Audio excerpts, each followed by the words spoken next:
allowed to access are intentional, Mr. Speaker. In fact, people have vigilantes in those areas to ensure that no auditor can go and determine whether there's a road or not. So year after year, we are putting money to roads. And I'm telling honorable members, we must not benefit from the suffering of our people. What I am going to do is to ensure that no part of this country I will not visit. And you saw Honorable Kindiki speak yesterday seriously about security issues. We will work together with the Ministry of Interior to ensure that some of the roads where they give us problem, we declare them as security roads and make sure that, Mr. Speaker, we provide enough security to ensure these people get roads. We will not allow fictitious award of tenders and fictitious payments. There is enough for all of us, Mr. Speaker. I mean, you can make a little money here and there by constructing the road. But to say you are not constructing the road, you're making the money, that is really deplorable. And I will work hard to ensure that we provide oversight.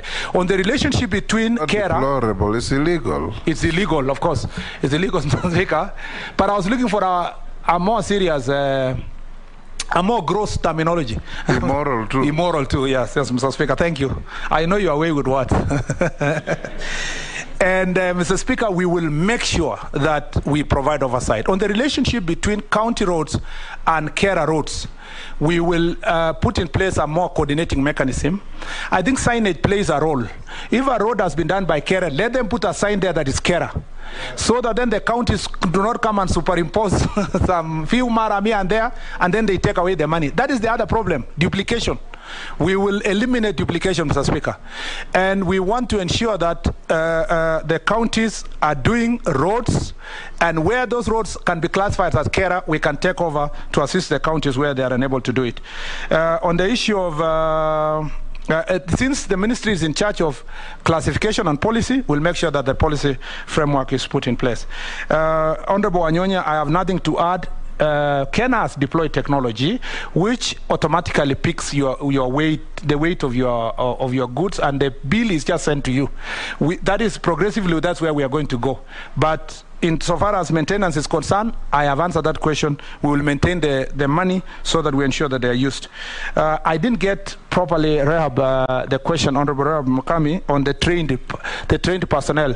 You don't need to repeat it. The point is this: since those are specific issues that are touching on specific trained personnel who perhaps have been ignored or not given opportunity to serve, despite the training, they spend a lot of money. That's how I understood. I will take over that matter with you personally once approved. Lapset, oh, sorry, I forgot Lapset. That's a very important one. Nyeri, and I am aware of the Maumau roads. I'm aware of the Maumau roads. They are part of the roads that we promised and this government promised that they will complete all the started roads. I am actually particularly aware about that road because I have relationships around your area. And so when I went there the other day, they reminded me that they want to go to Nyandarua without going the long route because the road is already provided. But you know, there's also the issue of conservation, dealing with the KFS and KWS and the question of the elephants.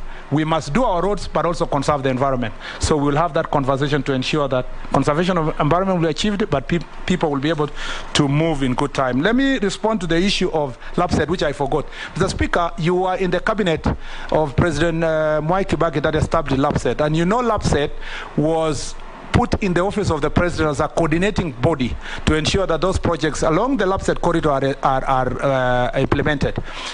The first thing I'll do is to put together all the implementing agencies, improve the coordination of LAPSET as an authority itself.